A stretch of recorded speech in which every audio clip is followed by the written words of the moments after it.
23. The right way to ask managers and others for what you need. Valor grows by daring. Fear by holding back. Publilius Syrus. When Tom's boss asked him why he'd omitted Karen's part of the team report, he'd replied, "I wasn't able to get it from her." To his shock and dismay, his boss told him Karen had already given her a draft and scolded, "Next time ask her for her ideas." Tom opened his mouth and then shut it, not knowing what to say. Karen, a shapeshifter, had thrown him under the bus, and she wasn't even in the room. He remembered Karen's response when he asked her for it. First, she said, "I didn't know I was supposed to write anything." And when pressed by him, she matter-of-factly said, "I don't have time," and turned away from him. Tom wanted to ask his boss for her help in handling Karen, but knew his boss considered her a model employee and would blame him for the fractured coworker relationship. Like other shapeshifter employees, Karen knew how to kiss up and kick down laterally. 4 factors to focus on when enlisting support. Do you need to convince a senior manager to rein in a workplace bully? Do you want to gain a coworker's support in facing off against a bully, or in presenting a case to a senior manager? Before you approach anyone, boss or coworker, for help, consider these 4 key factors and the part they'll play in gaining agreement. 1. Tap the emotional component to buy in. Think of a purchase you've made in the last several years that was more expensive than you'd planned. Write or mentally list the reasons why you almost didn't buy it. Was it the cost? Doubts about whether you needed it? Concern that it might not do what the salesperson said it would do? Or... Next, write or think about the reasons that propelled you to buy it. Was it simply that you wanted it? Felt you deserved it? Knew you'd love how it made you feel? Or... Now review the 2 lists. If you're like most people, the reasons you made the purchase are more emotional than logical, and the reasons you almost didn't purchase the item are more logical than emotional. If you want someone to buy what you're selling, or to buy into what you're asking, realize that just as emotions rule in making purchasing decisions, so do they in buying into another's ideas. To increase the emotional likelihood that someone will agree to what you ask, you have to understand why people want to do things. First, people do things for those they like and trust. They listen to those they can relate to, who seem to understand their perspective, and who they feel present information honestly. If you attack or blame another person when you're making a request for support, you're likely to turn the person off. Second, those you ask for something want to feel their own needs will be met. We all listen to the same radio station, WIFM, or What's in it for me? Before you ask anyone for assistance, think about who they are and what they care about. Is it, for example, doing the right thing? Their own or their department's productivity? Protecting themselves? Maintaining their employees' morale? Or... 2. Make the bully, not you, the problem. When you lay a problem in another person's lap, she may see you as the problem, which can lead her to shoot the messenger. If you're asking management to rein in a bully and want to be seen as presenting, not creating, a problem, demonstrate the ways in which the bully poses a problem to managers and the organization. If you can prove the bully is a legal liability to senior managers, you can motivate them to act. For example, if a bully attacks you because of your race or sex, as Mike attacked Cynthia, you can get management's attention. Unless you work in a state like California in which bullying is illegal, you need to realize that terms like hostile environment may mean one thing to you, this bully makes working here miserable, but something completely different in a legally actionable sense. Because bullying isn't illegal in most states, and if your organization lacks an anti-bullying policy, you'll need to clearly outline the other costs the bully creates. Have many employees left because of the bully? What other risks and liabilities does the organization take on due to the bully's treatment of you and others? If you present the situation correctly to an individual concerned about these risks, you have a chance to topple the bully from his throne. When you present this information, present it factually and calmly. You want your manager to feel that you're educating, not blaming her, and also that you're not complaining. 3. Provide effective documentation. If you want someone to act after you've presented a problem, you need to provide something more substantial than your opinion or anecdotal information.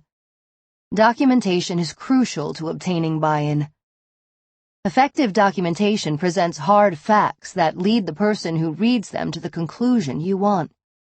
If you simply offer your opinion, it rarely works, as the person may doubt you've reached the correct conclusion. Your documentation should be factual, accurate, and objective, rather than subjective.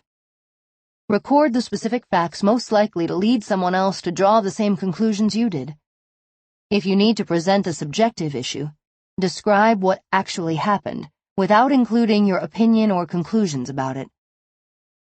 A call that I received from a manager who wanted to terminate a 60-year-old woman, Tish, illustrates how important documentation is for convincing others. When the manager called me, saying he wanted to terminate Tish, I asked him why. He said that she was nasty, had a poor attitude, and made everyone around her miserable. He knew if he fired her, she'd sue, and he feared a jury would see her as a sweet little old lady. Because this woman scared him, he'd never documented any of her problem behavior. I went over the case with him and wrote his documentation for him. As you hear it, imagine that you're a jury member. Then decide what you think about this sweet, grandmotherly employee. Tish arrived at the scheduled 1 p.m. staff meeting at 1:50 p.m. She was apparently back late from lunch. She took a chair in the back row, moved it 2 feet farther away, crossed her arms, and closed her eyes. When I called on her to ask what she thought about the parking agreement the staff had just made, she rolled her eyes and said, "How the F should I know?" Does this fact-based documentation give you a new view of Tish? Effective documentation tells the story without editorial comments, but with supporting detail. 4. Learn how to negotiate. Although you may want senior management to accept what you say and act immediately, the managers may wonder if you're simply an employee with a grudge. They have to consider the big picture also. Bullies often produce sterling results. Consequently, you need effective negotiation skills. The best negotiators begin by determining the outcomes they want. What do you want most? Do you want upper management to investigate the situation by interviewing other employees before firing or disciplining the bully? Or do you hope to be moved to a position where you'll be immune from further bullying? Always establish your ideal objectives, as negotiators tend to achieve results in proportion to their expectations. In addition to deciding what you want most, determine your bottom line. You don't need to tell senior management what this is, but you'll feel more grounded in your negotiation if you've decided the minimum result you feel comfortable with, and what you'll do if you don't get it. This becomes your fallback position. For example, if management doesn't act, will you simply ask for a well-worded letter of reference to enable you to seek a new position in another organization? Knowledge is power in negotiations. Prior to meeting with any senior manager, learn as much as you can about the manager and his or her perspective. LinkedIn and other social media sites make this relatively easy. For example, you may learn that your manager frequents the Harvard Business Review forum on LinkedIn. If so, this manager might respond to a thoughtfully presented argument backed up by research. Who evaluates this senior manager and on what basis? What matters more to this manager? High productivity or low employee turnover? How does the manager benefit from tackling this bully? Ahead of the meeting, try to anticipate the objections a manager may have to taking action based on what you present. You can then include your counterargument when you meet. For example, You may be wondering whether my suggestion that you interview all employees to learn what's really going on will create a furor. I can assure you that other employees with whom I've spoken will greet this survey with relief. If, instead of a senior manager, you're planning to meet with a coworker in the hope that you can get him to join forces with you, what objections do you anticipate? How will you address them in a way that doesn't put your coworker on the defensive? Prepare in advance what you might say to calm his fears. Whenever you meet with a senior manager, begin with a statement that establishes a positive context for the meeting. You might start by saying, "I've very much enjoyed my 5 years working here and feel great loyalty to the organization.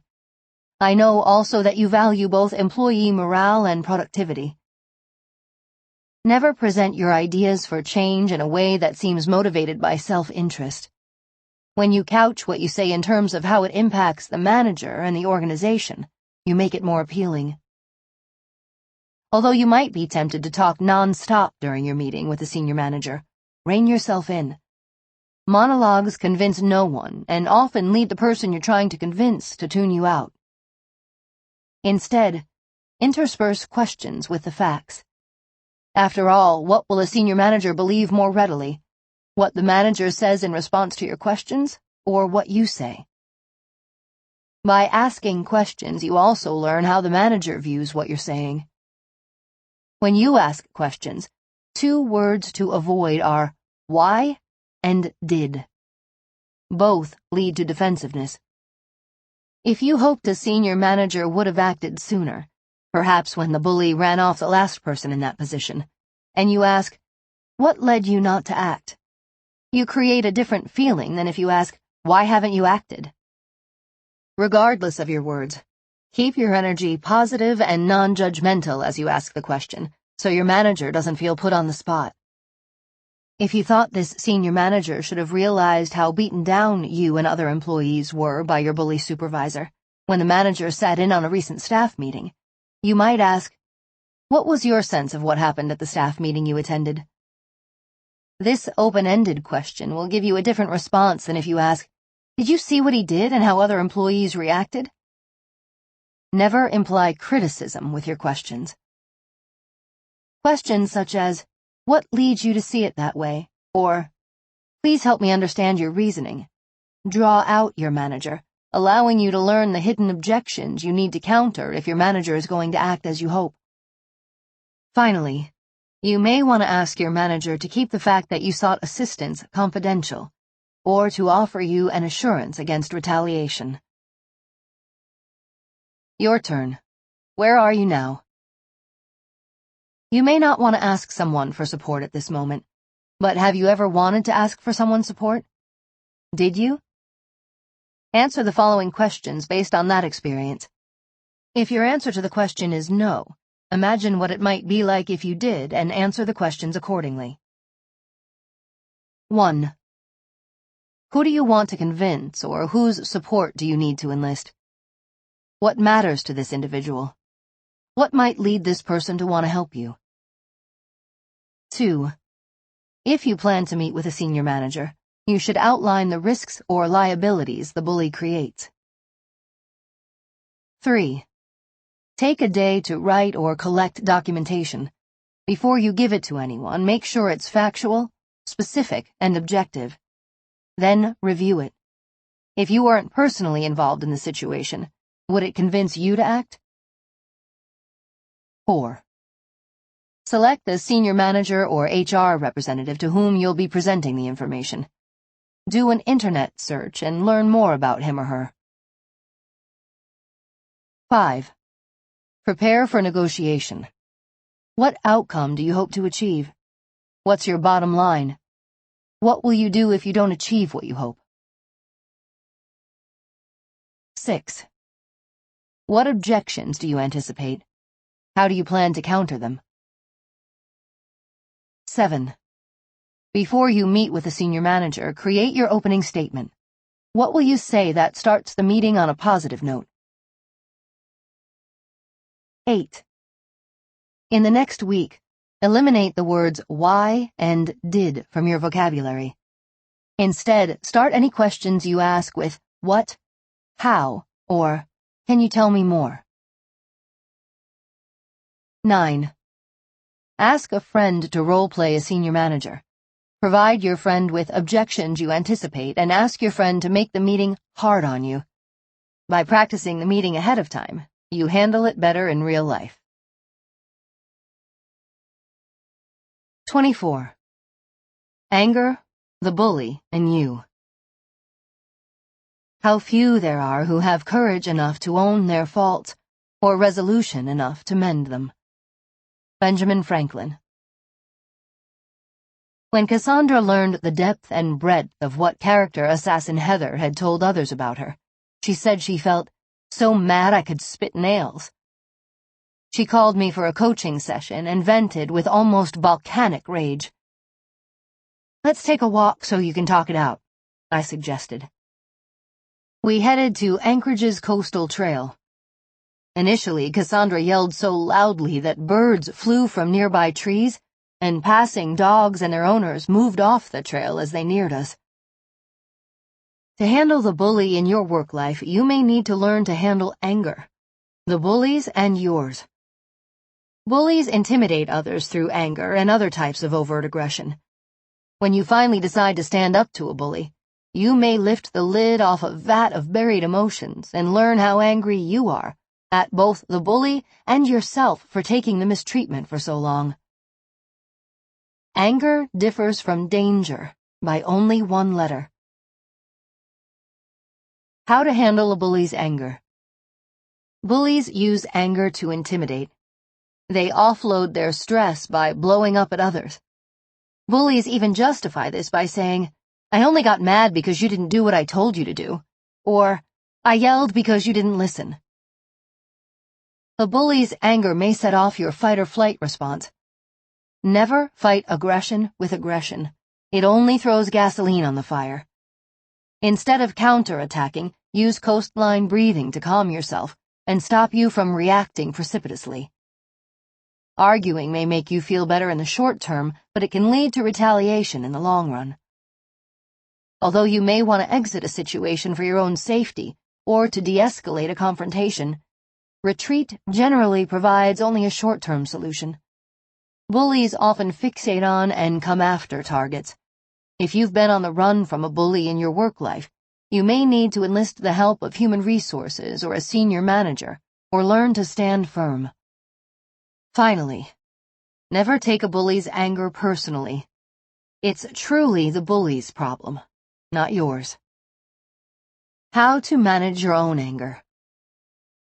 Targets often discover to their chagrin that they're angry at the bully, at their organizations for placing them in harm's way, and at themselves for allowing a bully to trample on them. When you smother anger and the accompanying resentment under an "I'm not really bothered" facade, these negative emotions turn inward and fester. Dwelling on how you've been bullied may increase your anger. When you let yourself realize how truly angry you are, you may be tempted to react impulsively. Rein yourself in and translate your anger into action. Ask yourself, what will fix the situation? What underlying issues need to be addressed? It may help to talk the situation through with a trusted advisor who can help you design constructive strategies or a game plan you can implement. Just as a pressure cooker has a safety valve, you may need someone to whom you can express the depth of your anger so it doesn't trip you up at work. Cassandra later told me that having a safe time and place to vent allowed her to calmly give her convention speech later that day. It's important to remember that refusing to show your anger doesn't mean you let the bully off the hook. As the saying goes, don't get mad, get even. Are you a bully? If so, how not to be one? While reading earlier chapters, you may have wondered if you are a bully. You may be. Here's the good news. If you wonder if you're a bully, you've likely started on the road to not being one. Bullies are made, and can unmake themselves. What makes a bully? You may have become or act like a bully because you learned how to bully from a parent, need to win or don't have other ways to get what you want. Feel justified in how you treat others. Are compensating for feeling less worthy than others. Are distracting yourself from examining the areas in yourself that you need to fix by bullying others. Where it all began. What made them bullies? 3 real-life stories may help you look at yourself and how you learned and may be able to unlearn your bullying patterns. You may also realize that bullies, while aggressors, may be victims themselves of their own history, delusional rationalizations, and problematic relationships resulting from their bullish behavior. Once you identify what made you a bully, you can decide whether or not to remain one. Andy, who bullied Suzanne, was raised by a weak parent who gave in to his every whim. Like any other 2-year-old, Andy threw temper tantrums. When he did, he got whatever he wanted. Bullying worked for Andy, and he kept it up. When Annette refused to put up with Andy's temper tantrums and sent his stormy email to her supervisor and an HR manager, they told Andy to cut it out, as Andy's mom should have done. After that, Andy toed the line when he interacted with Annette, although he continued bullying others whenever he could get away with it. If you're an Andy-type bully, you bully because you can get away with it and like the reward it provides. As a child, Stevie watched her father abuse and intimidate her mother. Although she often stepped between them to protect her mom, she loved being Daddy's little girl. Because he spoke with authority, she always believed what he told her. Her parents divorced when Stevie was a preteen. Stevie idolized her father, who turned her into his surrogate wife. He made up stories about her mother and she believed them, and held her mother responsible for the divorce. As a result, Stevie bullied her mother and felt justified in doing so, and found that it helped ease her own pain. Unwittingly, Stevie had modeled herself on a bully and brought her bullying behaviors with her into the workplace, where she used them on women who got in her way. Bullies like Stevie learn bullying from parents they identify with, who convince them bullying can be justified. Silent Grenade Mike was a self-confessed workplace bully with no intention of changing his ways. Instead, he expected others to feel sorry for him when he told them, "My dad whipped me. I've got the scars on my back to prove it. I can't help who I am. I learned early on that it is survival of the fittest." Bullies like Mike grew up to bully others as they were bullied. And you? Are you a bully? If so, what made you one? Are you as much of a prisoner of the way you treat others as your targets? Are the rewards you garner worth the quality work relationships you'll never achieve? If you want to end your bullying career, realize that all the reasons illustrated in these stories are just excuses. Your turn. Where are you now? 1. What real-life examples have you seen that involve angry bullies? 2. How has their anger and behavior affected you? 3. How has their anger and behavior affected others? 4. What did you or others do to cope? What worked? What didn't work? What did you learn? 5. What's the best advice you can give someone who faces an angry bully? 6. Who or what are you angry at? 7. What will you do differently should you encounter an angry bully? 8. What will you do differently with your own anger? 9. Do you know a bully or do you fear you're a bully? What reasons does this person have, or what reasons do you have? 10. What can you do to stop a bully? 11. What does it take to stop a bully on the part of the bully? 25. What every leader should know about bullying. All that is necessary for the triumph of evil is for good men to do nothing. Edmund Burke. Dana considered herself a princess. Spoiled by her parents and armed with a college degree in business management, Dana viewed herself as a prize hire. During college, she had worked part-time in her family's business, where managers and co-workers alike treated her with kid gloves. Dana decided she wanted bigger and better things and applied for a management trainee position at Lentos. Dana's bosses were pleased with her performance during her first 3 months and fast-tracked her into a junior management position. Rather than being pleased, Dana wondered why she hadn't been promoted to manager. After all, she had a degree and worked as hard as any manager. When she dealt with those subordinate to her, Dana adopted the same imperious mannerisms she believed served her well in her parents' company, which led to multiple run-ins with support staff, including one that left a well-liked receptionist in tears when Dana flew into a rage because the receptionist routed a call to her just before 5 p.m. Dana didn't like staying after 5 o'clock. "She's scary," the receptionist told her coworkers during lunch the next day. "She revved from 0 to 100 miles an hour just like that." Soon Dana began snapping at her peers when she thought they got in her way. Although Lentos emphasized a collaborative team culture, Dana viewed herself as a star player and expected her coworkers to recognize this and defer to her as employees at her family's business had. Her Lentos peers began referring to Dana as El Queen. Coworkers noticed that she regularly texted personal messages on company time. When Roger showed up at her office for a meeting and found her texting, he waited politely in the doorway. When she looked up, he walked in, pointed to her cell, and teasingly asked, "Big date?"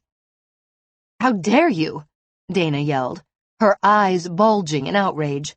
I'm here for our meeting," said Roger. "I don't have time." And that was it for their meeting. When Dana completed projects, she expected accolades. When her managers gave her both positive and constructive feedback, they soon learned Dana couldn't take criticism and rationalized any errors she'd made. In her 5th month, Dana had several run-ins with another junior manager, Stephanie. Both had brittle personalities and took offense easily. Both glowered whenever they were in each other's presence. Lentos' senior management team asked Lainey, a kind-hearted senior manager tasked with mentoring junior managers, to mediate the problem. Lainey took Stephanie and then Dana aside. Stephanie told Lainey that Dana had made unforgivable comments about her. "Like what?" "I don't remember them all," responded Stephanie. "But she yelled, 'Look, B, get out of my face,' when I asked for her department's data. I'm okay with someone blowing off steam, but she was out of control."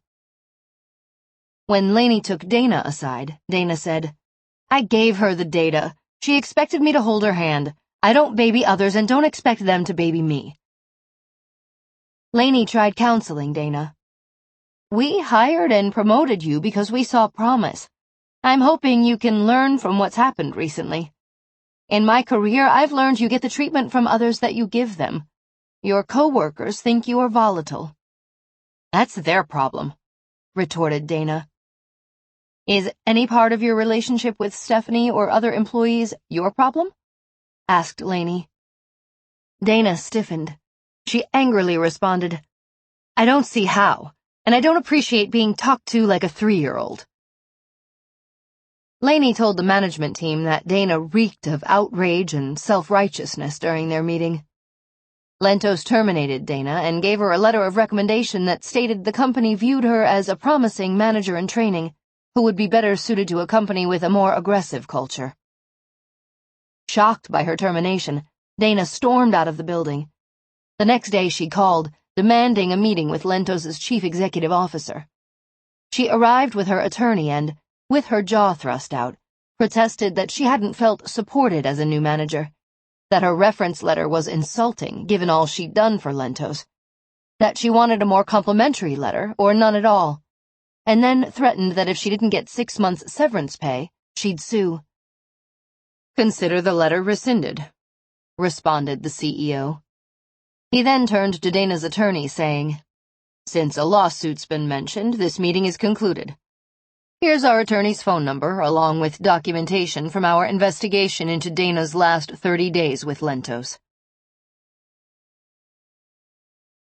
3 reasons leaders avoid confronting bullies. Bullies rip apart an organization's culture, poison employee morale, and destroy productivity. Nevertheless, leaders shy away from tackling bullies. What can leaders do if they're committed to eliminating bullying from their work environment? 3 factors protect and even immunize bullies. Reason number 1. Leaders' blind spot. Leaders have a blind spot concerning bullies, notes Dr. Gary Namey, co-founder and director of the internationally known Workplace Bullying Institute. Because bullies generally treat senior executives differently, often doing personal favors for them, leaders reflexively defend them, saying, "That's not the Bob I know." Leaders need to recognize that bullies ingratiate themselves with apple-polishing behaviors. Everyone else sees the con, but not the leader. Reason number 2. The bully exemption. Although bullies damage morale and productivity in the long run, they often produce great short-term results. This leads some senior executives to embrace the bully as a hard-charging, bottom-line-oriented taskmaster, claiming, "Say what you will, he gets results." When employees or peers complain about such bullies, their concerns fall on deaf ears. Reason number 3. Fear. Are they talking about me too? Bullies and those having a bad day demonstrate similar behaviors. A senior manager with his or her own flash temper may wonder, if this behavior constitutes bullying, could I also be accused? Because of the overlap between bullying and problem behaviors others demonstrate, many organizations hesitate to enact anti-bullying policies, claiming it's too hard to define bullying. 4 ways leaders can create a bully-free work environment. Because of leaders' status, no one bullies them, and the chain of command works against employees at the lower and middle levels of the organization who are unable to voice their concerns directly to senior executives. Nevertheless, there are ways to solve this problem. Solution number 1. Don't ignore the warning signs.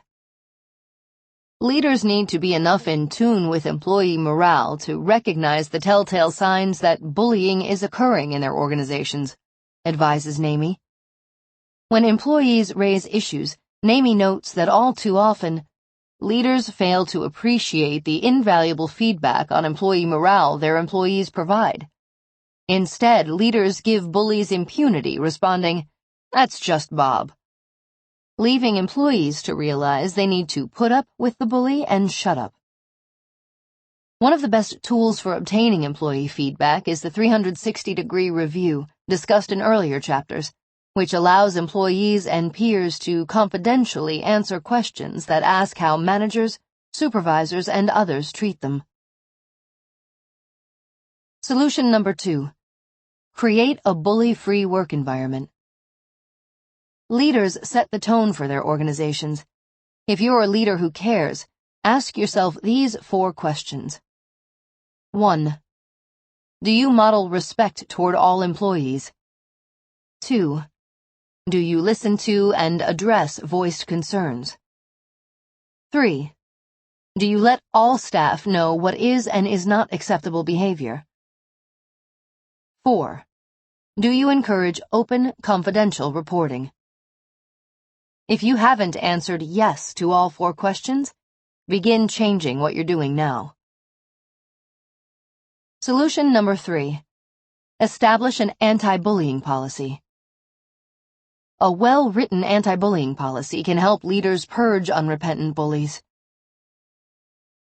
Model anti-bullying policy. Former attorney-turned-HR consultant Richard Birdsall and I co-authored the following sample policy, which you may use. Workplace bullying and harassment can inflict serious harm upon targeted employees. All employees have the right to be treated with dignity and respect at work.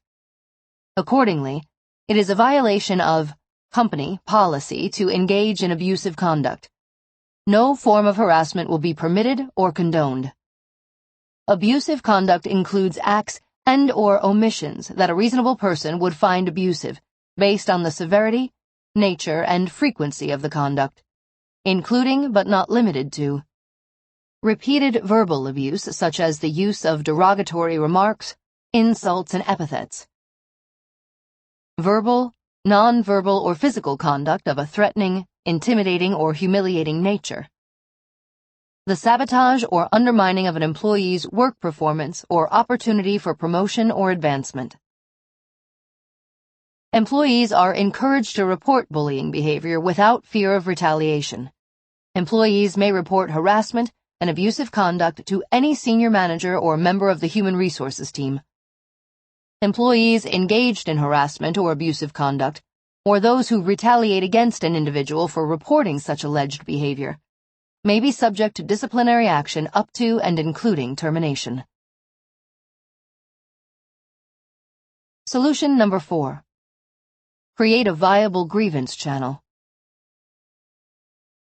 Fear and the habit of silence allow many bullies to skate under the radar. When individuals do come forward, they often face increased retaliatory bullying. Leaders need to create a viable grievance channel that provides targets with confidentiality and assurance that their concerns will be addressed. In the model anti-bullying policy, targets may go to another member of senior management or human resources, which allows them to skirt the chain of command if necessary. Your turn. Where are you now? If you are not in a leadership position, imagine what it would be like to be in one and answer the following questions accordingly. 1.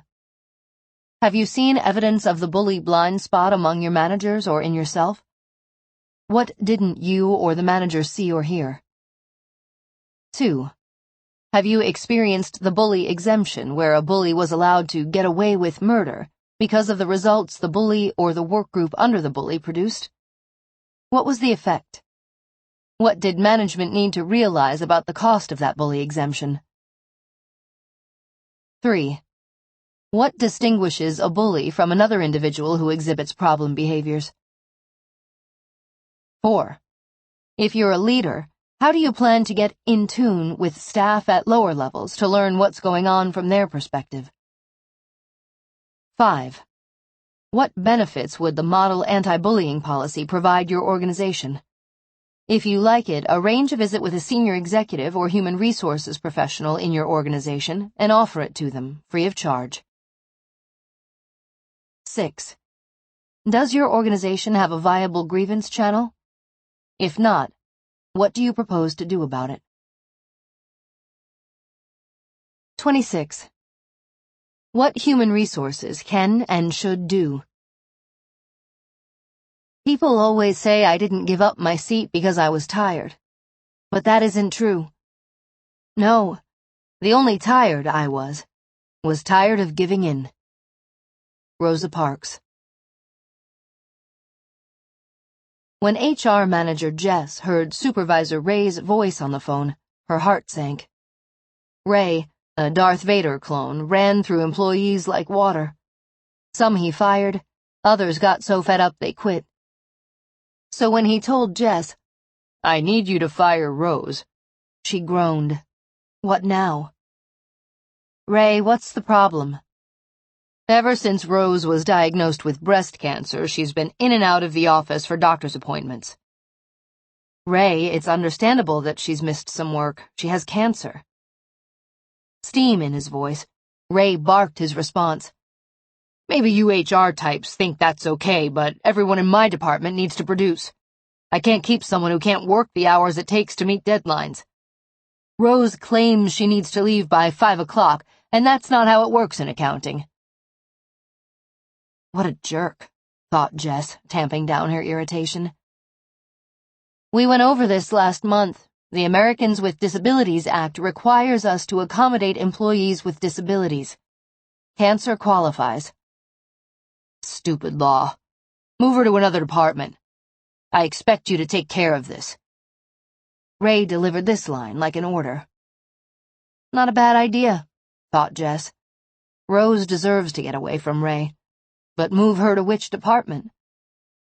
Jess knew Rose needed her job for medical insurance, and viewed her work in accounting as a rock on which she could depend.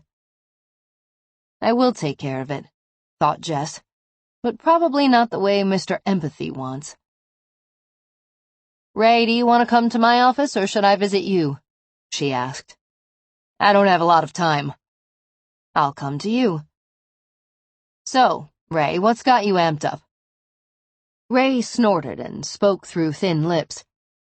An endless series of medical appointments, more frequently now that she's got radiation every day.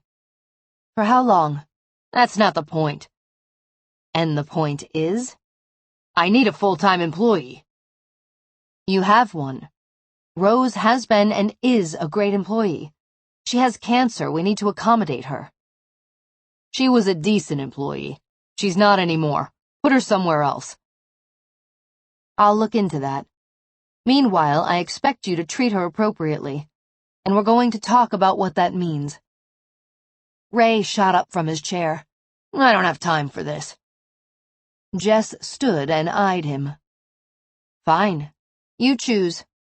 10 minutes with me now, or 2 hours of discrimination, anti-harassment, and retaliation training later. Ray stormed out. 2 hours it would be, thought Jess, knowing Ray would try to get out of the training by saying he'd already taken it. It clearly hadn't sunk in. Ray needed to learn that the law was on Rose's side. Jess planned to meet with Rose to reassure her, write up a short memo on the turnover rate in Ray's department, advise the CEO, Paul, and provide Ray's training herself. The next morning, at the close of the monthly managers' meeting, Paul said, Jess and Ray, could you two stay a few minutes? So what's up with you two? Paul asked. Ray shot Jess a pointed look. As I told you, Paul, our hotshot HR guru isn't letting me run my department. Realizing Ray had already briefed Paul on his side of the story, Jess knew she needed to think, not skirmish. Ms. HR has time to sit in her office singing Kumbaya. I'm trying to keep our company fiscally on track, and I can't do that unless accounting is fully staffed. Ray, your department is fully staffed.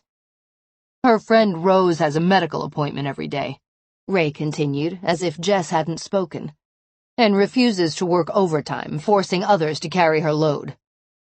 Paul, I checked into this. I want to remind you both that the three of us know Rose's medical issues on a limited need-to-know basis. That said, Rose needs a 5-minute radiation treatment daily for 6 weeks.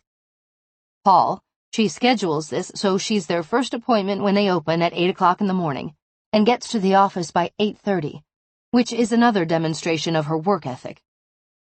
She's finishing the second of 6 weeks of treatment. She has lunch at her desk to accommodate the 30-minute morning delay, so it's hardly a crisis. Ray ignored what Jess said, continuing like the drill sergeant he was. I expect everyone in my department to be at work by 8 o'clock and work until 5 o'clock or 6 o'clock at a minimum. Rose refuses to schedule these appointments after work or to work past 5 o'clock. I checked into that as well. The radiation oncology department schedules appointments between 8 o'clock and 4 o'clock, and they don't schedule appointments at lunchtime. We need to accommodate Rose or any other employee who has a disability. Expecting more than full-time work isn't accommodation. Ray's lips tightened. Accounting has deadlines. So does HR. But let's get to the real problem here, Jess said. She has cancer, Paul, and both federal and state laws require us to accommodate any employee with a disability. What's more, this goes beyond legal issues. Rose has earned our loyalty with 5 years of solid performance. Real-world tactics that work. As Jess demonstrated, effective human resources professionals erect a bulwark against Darth Vader clone supervisors and other bullies. Strategy number 1. Make a business case. By making a business case, HR can convince the organization's leaders to stop paying the bottom line costs for bullying. Bullies demoralize employees, reducing employee productivity. Abusive work environments have other serious consequences for employers, including higher turnover and absenteeism rates, and increases in medical and workers' compensation claims. In Rose's case, Jess was able to point out to the CEO and the supervisor that federal and state law protected the employee. Jess also reminded the CEO of the ethical reasons for supporting a long-term employee. Strategy number 2. Create an anti-bullying policy. Such a policy can be standalone or can be added to the company's current harassment policy. It could, for example, say that harassment of any individual, not just those in protected classes, will not be tolerated. There's a sample policy in Chapter 25. The Society for Human Resource Management's 2011 survey reports that 56% of all companies have an anti-bullying policy. Strategy number 3. Intervene directly and provide training. HR can intervene directly with bully managers, supervisors, and employees. It can also provide managers and supervisors with the training they need to make certain that they understand their role in preventing and addressing bullying. Without training, some managers and supervisors view allegations of bullying as a messy hot potato they prefer to dodge. Strategy number 4. Train employees. By providing employees at all levels with the skills they need to handle verbal confrontation, conflict, and bullies, they will not only learn how to deal with the situation, they will know the management stands behind them. Strategy number 5. Provide an effective grievance channel for reporting bullying. With this mechanism, HR professionals can listen to targets and witnesses who voice concerns about bullies, keep what is said as confidential as possible, evaluate the evidence presented, and act on what they've heard to provide targets with solutions, or at least options. When provided credible evidence, HR can investigate allegations and recommend discipline, improvement-oriented coaching, or termination for bullies. HR can ensure that targets aren't met with disbelief, blame, or responses such as, "What do you expect from a type A like him?" or, "That's just Darth." Strategy number 6. Audit the organization's internal culture. In this way, HR can assess whether the organization promotes respect and dignity. HR can sponsor regular employee surveys to uncover hotspots and trouble zones. Strategy number 7. Arrange 360-degree reviews. Periodic reviews of managers, supervisors, and other professionals provide those interacting with bullying managers, supervisors, or peers the opportunity to provide confidential feedback concerning problem behavior. In 360-degree reviews, 7 to 11 individuals who interact with the review subject respond to questions such as, "What can you say about how this manager works with employees and peers? How does this manager handle leadership? What can you say about how this manager communicates and handles those with a different viewpoint? And, is this manager fair and reasonable?" If bullying exists, a well-done 360-degree review generally uncovers it. Strategy number 8. Provide mediation. HR professionals can act as intermediaries between alleged bullies and their targets to create agreements for future communication and interaction. If the bully violates the mediation agreement, it makes disciplining or terminating the bully easier. Strategy number 9. Remove bullies from the organization. Although this is difficult and time-consuming, if presented with credible evidence, HR can make the case to fire the bully. Your turn. Where are you now? 1. What did the HR manager, Jess, do well? 2. What traps did Jess avoid? 3. Was there a trap she fell into? 4. How did Jess handle Ray's snide comments? 5. What other tactics did Ray use? 6. What could Jess have done even better? 7.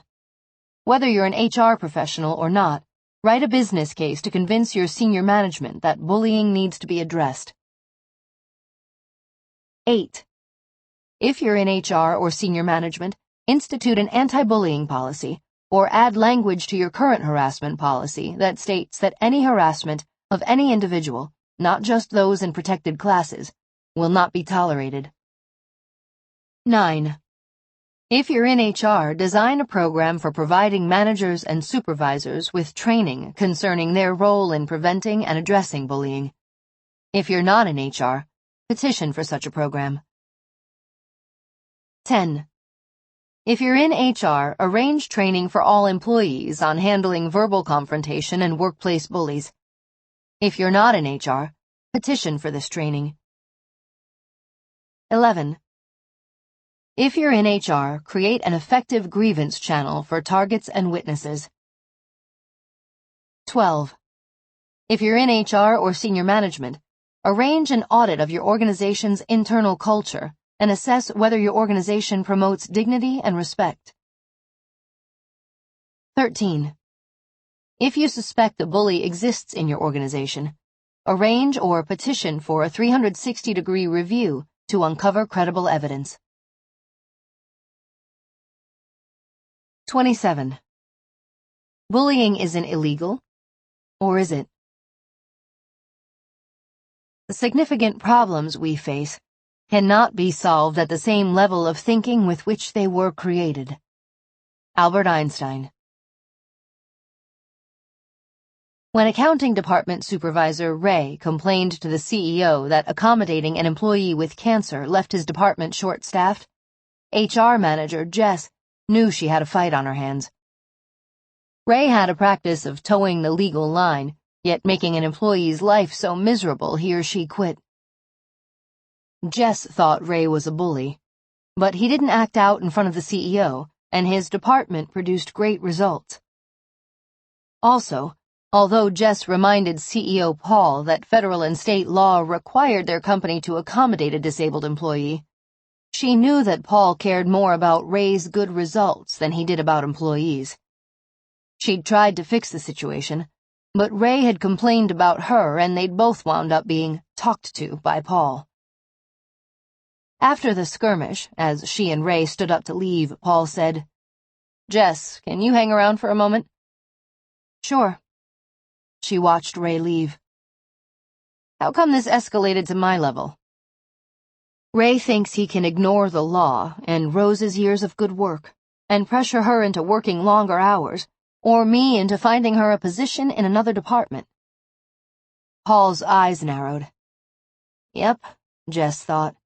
To save Rose's job, I have to figure out a way to get Paul to realize that quality employees deserved company loyalty, and that Ray's results come at an expense. "Jess, I expect you to keep our company in legal compliance, but we all depend on the accounting department being fully staffed, and you, as HR, are support to that department. Understood?" Jess left knowing the Americans with Disabilities Act's protection for Rose might not shield her from Ray's bullying. According to mainstream thought, bullies have virtual immunity because no laws, other than the California's Workplace Violence Safety Act, specifically outlaw bullying. Bully arrogance, however, leads many bullies to step over the line into actions that are illegal. When they do, targets can take them to court and ask judges, regulatory agencies, or juries to take action against the bully. Over-the-line behavior. Illegal discrimination. Although Mike attacked every employee when he yelled, "You get your big fat black ass back to your desk," at Cynthia, he picked on the wrong woman. Cynthia filed a formal complaint with the Human Rights Commission, identified witnesses to Mike's verbal attack, reported that Mike had screamed the words "black ass" at her twice, and noted that no other African American employees worked for Mike. Making matters worse, he fired Cynthia, calling her an entitled bee, handing her the ability to add unfair termination and retaliation to her original complaint. Unaccustomed to being challenged and convinced of his dominance, Mike forgot that while he ruled within his organization, he didn't rule outside regulatory agencies. When the human rights investigator called, Mike blasted him, insisting he could call Cynthia or any other employee anything he wanted. As Cynthia demonstrated, a bully who attacks someone protected by discrimination statutes, federal, state, or municipal, can unleash the power of the State or Municipal Human Rights Commission, or Equal Rights Commission, or the Federal Equal Employment Opportunity Commission against the bully. The federally protected categories include sex, race, color, religion, national origin, age for those 40 and older, pregnancy, and disability. State statutes, municipal ordinances, and key federal executive orders often create other protected classes, such as sexual orientation.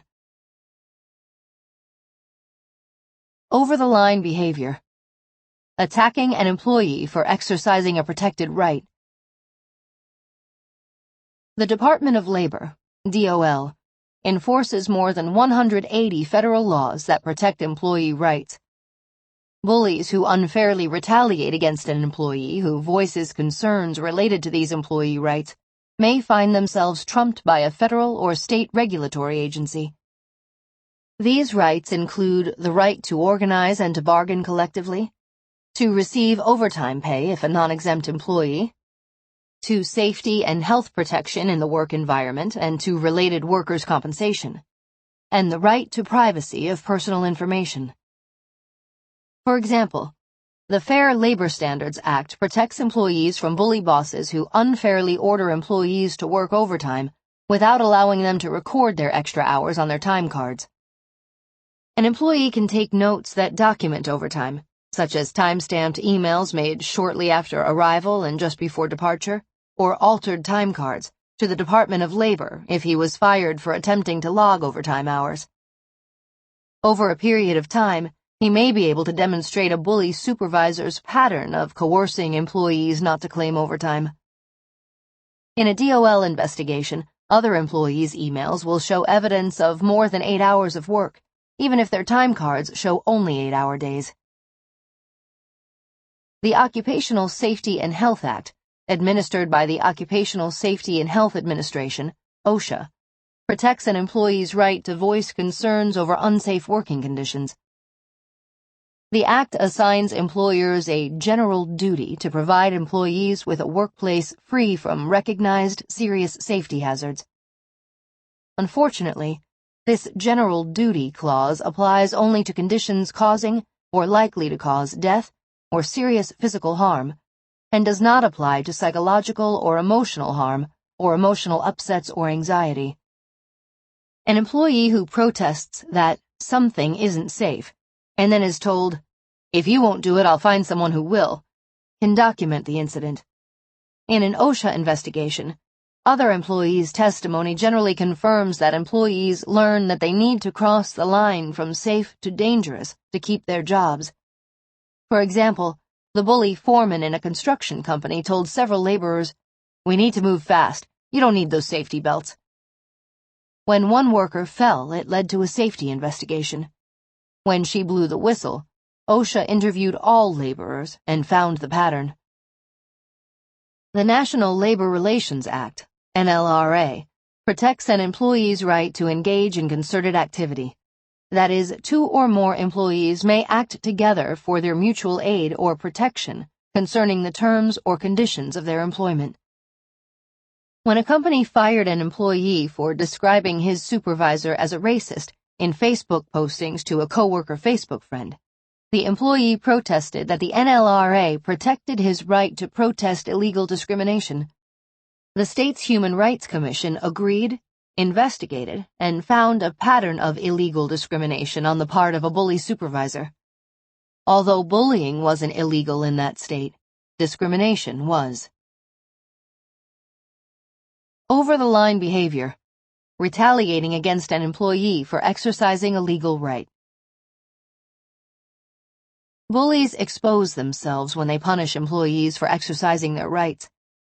If your bully demotes you or takes away benefits or perks, and you can prove he is punishing you for protecting your legal rights, you can sue. 57% of all plaintiffs win retaliation lawsuits. A Microsoft salesperson in 2014 received an award of $2 million when Judge Tim Sulak affirmed a jury's 12-0 decision that key Microsoft managers and supervisors had created a hostile environment for the salesperson by undermining his work, making false accusations against him, blocking him from promotions, and otherwise marginalizing him. Michael Mercheka plaintiff v. Tracy Rummel and Microsoft Corporation defendants. Sulak found the tech giant guilty of acting with malice and reckless indifference, despite Microsoft's full-court press. In 2012, a victimized employee fired after he reported abusive behavior by his boss. ABSI v. Ecosphere LLC, Dish Network Services LLC, and Marshall Hood won $270,000 from a Minnesota jury. ABSI proved that Hood verbally and physically abused him. The court ruled that Dish didn't listen to ABSI's complaints and failed to protect employees from Hood's violent outbursts. Over-the-line behavior, criminal assault. According to Kamer Zucker Abbott partner and attorney Eddie Keller, 2015 Lawyer of the Year in the field of litigation, labor, and employment for Las Vegas. If bullying involves physical violence or threats of violence, there can be both criminal and civil causes of action for assault and battery. Other bullying tactics, such as following someone around outside the workplace, making unwelcome telephone calls, or texting and sending emails to an unwilling recipient, can violate a state's laws against stalking and cyberstalking. The decision in Race v. Dosher, a landmark workplace bullying case, supported this view. In that case, Race, a cardiovascular surgeon, was accused of aggressively charging at Dosher, a technician, and backing him against a wall. The jury found in favor of Dosher on his assault claim and awarded him $325,000. The verdict was ultimately upheld on appeal to the Indiana Supreme Court. Over-the-line behavior, intentional infliction of emotional distress. Targets can sue bullies for abusive treatment. While these lawsuits are difficult to win, the employer may also be liable for the bully's intentional acts if it knows of the bad acts and takes no action to discipline the bully. Over-the-line behavior, violation of the covenant of good faith and fair dealing. According to general practice attorney Russell Nogg, past adjunct professor of business law at the University of Alaska, a skilled attorney may be able to argue that employers who have evidence of bullying and do not address it may violate the covenant of good faith and fair dealing upheld by many state courts, among them Alabama, Alaska, Arizona, California, Delaware, Idaho, Massachusetts, Montana, Nebraska, Utah, and Wyoming. HR consultant Richard Birdsall, former special investigator for the California Department of Justice, believes that Nogg has a viable argument. Employers have a duty to protect employees. If they fail to control the workplace, they potentially breach their duty, leading to a possible negligence claim. It is well recognized that employers who knew or should have known illegal sexual harassment is occurring or occurred take on vicarious liability for failing to address the issue. A bully victim's attorney might argue this same vicarious liability extends to bullying. When Continental pilot Tammy Blakey sued, alleging other Continental pilots disparaged her, Blakey won her suit. Blakey v. Continental Airlines. The court ruled employers have a duty to take effective measures to stop co-employee harassment when the employer knows or has reason to know, the harassment is part of a pattern of harassment in a setting related to the workplace. Over-the-line behavior, violation of public policy. Nog suggests that bullying may be found to violate public policy in the same manner as sexual harassment and race discrimination.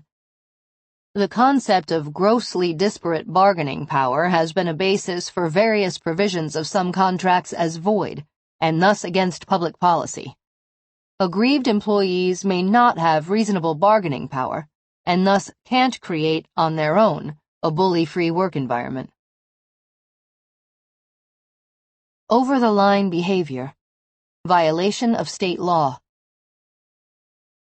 In 2014, Tennessee passed a bill outlawing workplace bullying in its public agencies. The law requires a state body to create a training program against workplace bullying. As of January 1, 2015, legislation requires employers in California with 50 or more workers to include anti-workplace bullying training every 2 years, along with sexual harassment training. On March 23, 2015, Utah became the 14th state to introduce the Health Workplace Bill, which has been signed off on by the Utah Senate and House. This bill compels the state personnel department to provide annual employee training concerning abusive conduct.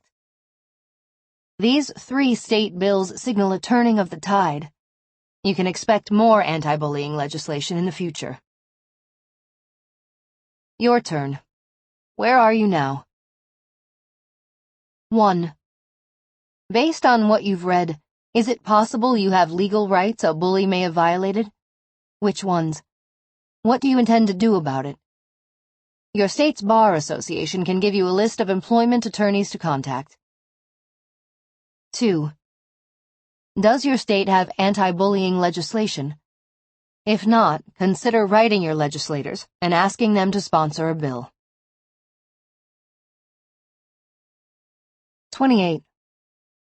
The times are changing. Have you? Life shrinks or expands in proportion to one's courage. Anais Nin.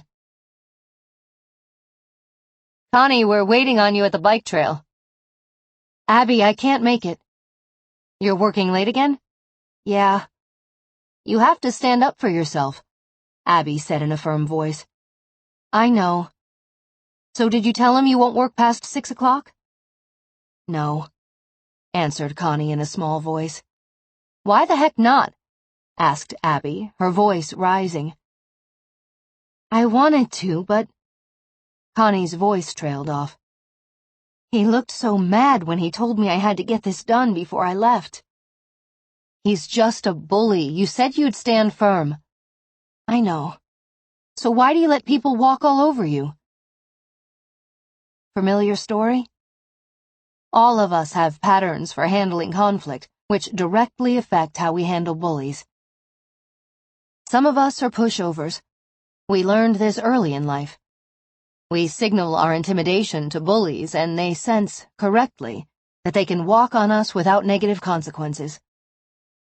Others of us learn to go toe-to-toe with those who mess with us, and the bullies leave us alone or decide we're exactly who they want to fight to prove they're the toughest dog in the ring.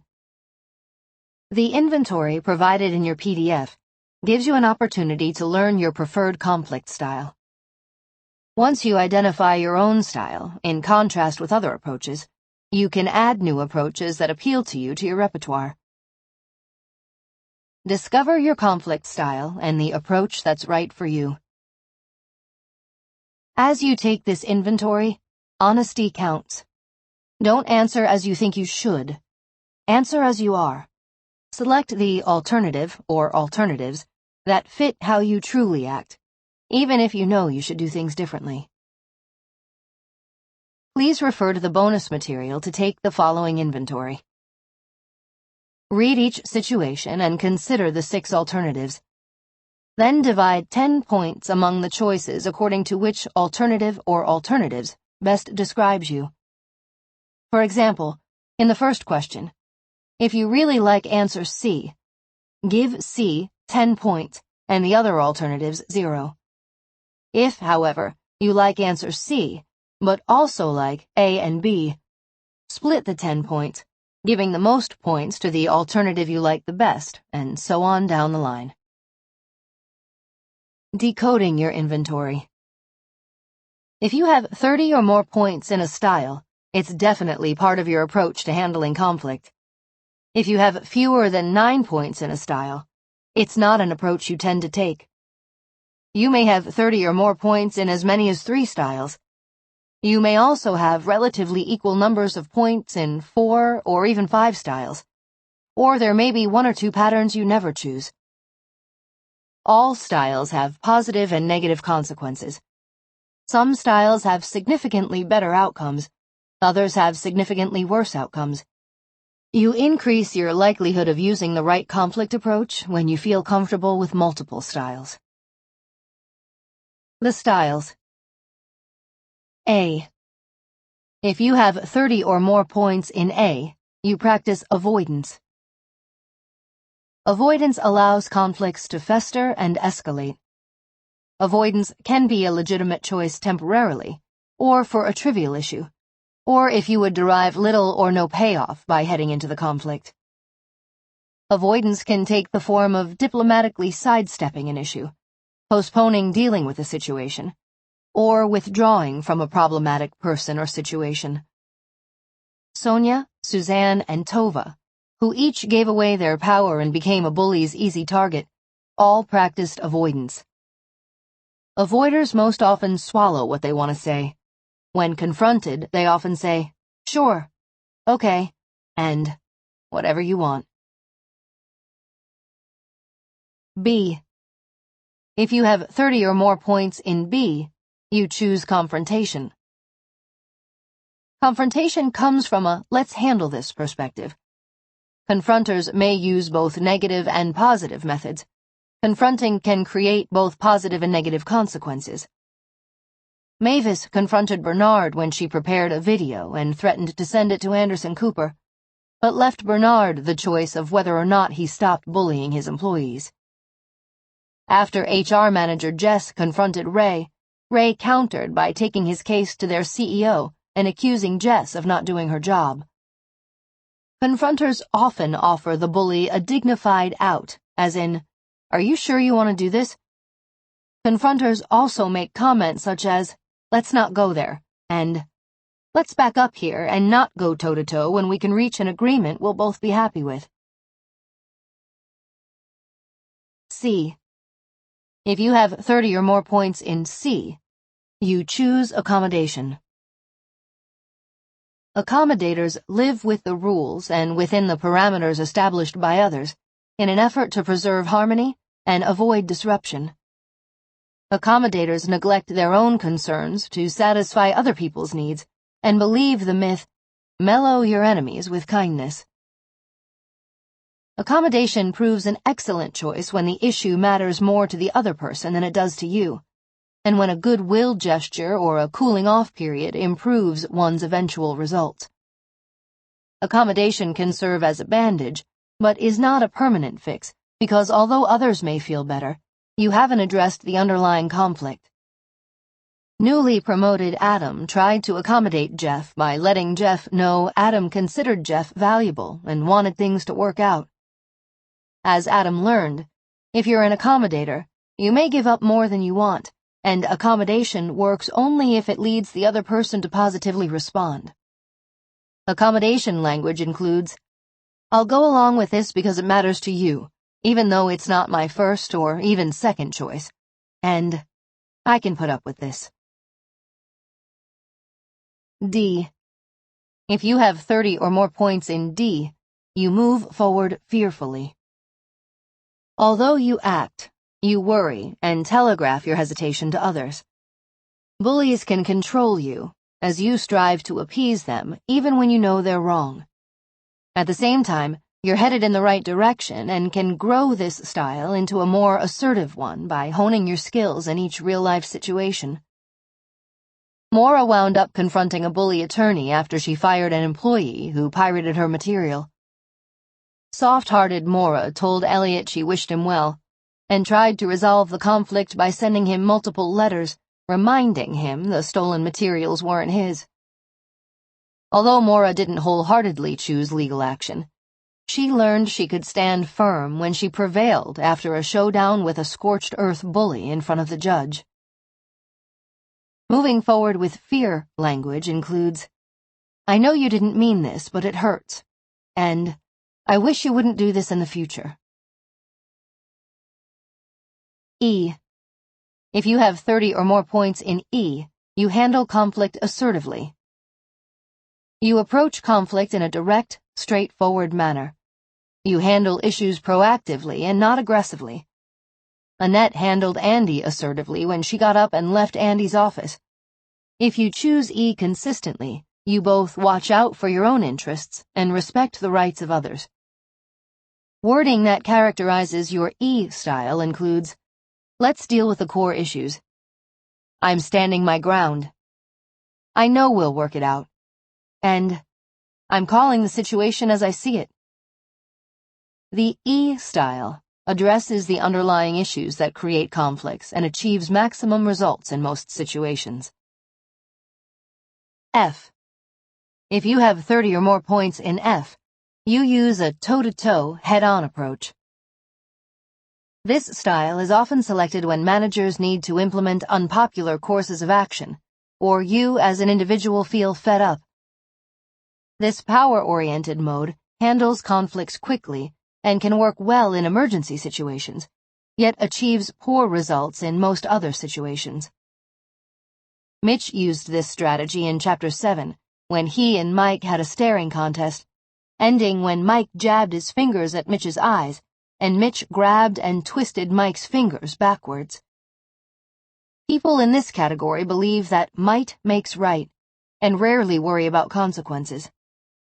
Language that characterizes this style includes, "Knock it off," "Don't mess with me," and "Tell him or her she or he needs to clean it up." Occasionally, the unresolved issues that remain can unravel the outcome you hope to achieve. Many bullies have 30 or more points in F. Last but not least, what to do if you witness bullying. Are you one of the 28.7 million individuals who, according to the 2014 U.S. Workplace Bullying Survey published by the Workplace Bullying Institute, witness bullying in the workplace on an ongoing basis? Have you spoken up or intervened? Or do you believe it's not your place to speak up? It is. If you don't, who will? Silent witnesses send bullies and those they bully a message. Your silence and inaction colludes with bullies and tells them you fear them or sanction their actions. Your silence sends a worse message to those they bully. It says you don't care how they're treated and that you agree they deserve to be bullied. When you speak up or intervene, you say, "I don't tolerate bullying." You tell the victim you care. Your action also tells the bully you don't intend to become the next target. A wise preventative action, given that the 2014 Vital Smarts survey documents that 80% of bullies affect 5 or more individuals. If you fear that speaking up may lead the bully to turn on you, overcome your fear and speak up now. It may be just a matter of time before the bully takes you on, even if you remain silent. Bullies attack the easiest prey first. Speaking up deflects rather than attracts a bully's interest.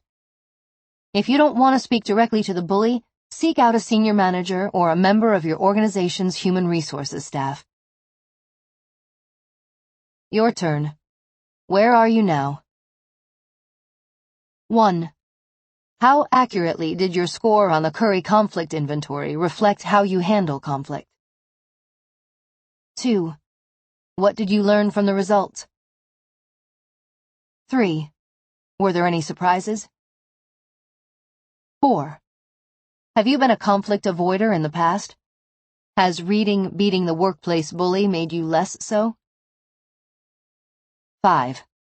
What changes do you plan to make in how you handle conflict in the future? What's your plan? If you haven't created a conflict handling goal and game plan yet, use the steps in Chapter 22 to develop one that you'll implement. 6. Have you witnessed bullying? 7. Are you a silent witness?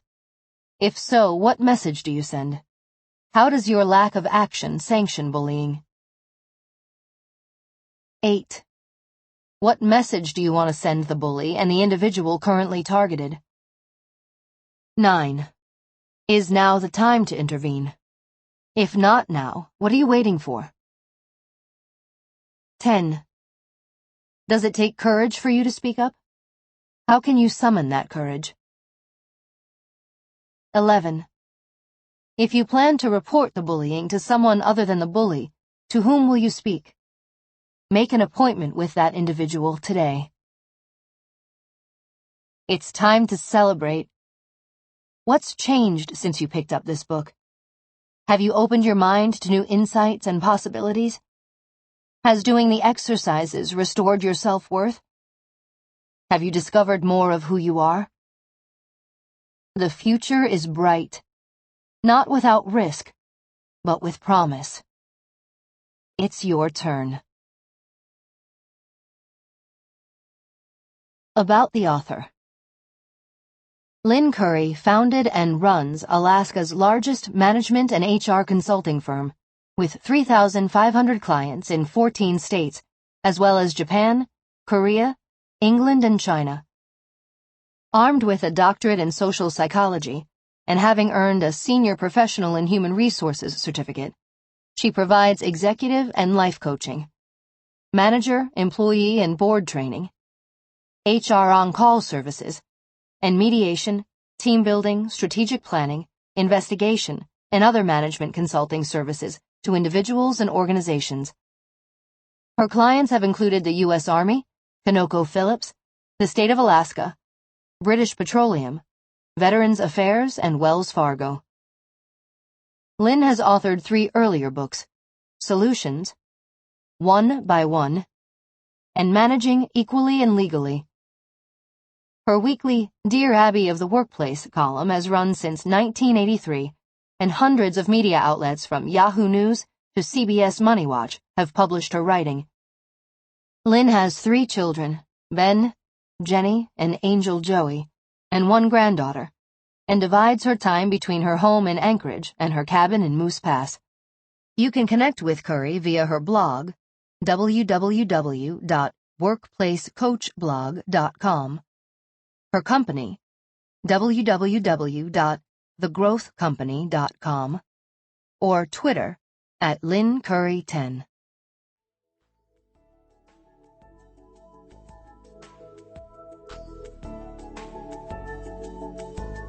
We hope you have enjoyed our presentation of Beating the Workplace Bully, a Tactical Guide to Taking Charge by Dr. Lynn Curry, performed by Nicole Zanzarella and Christopher Lane.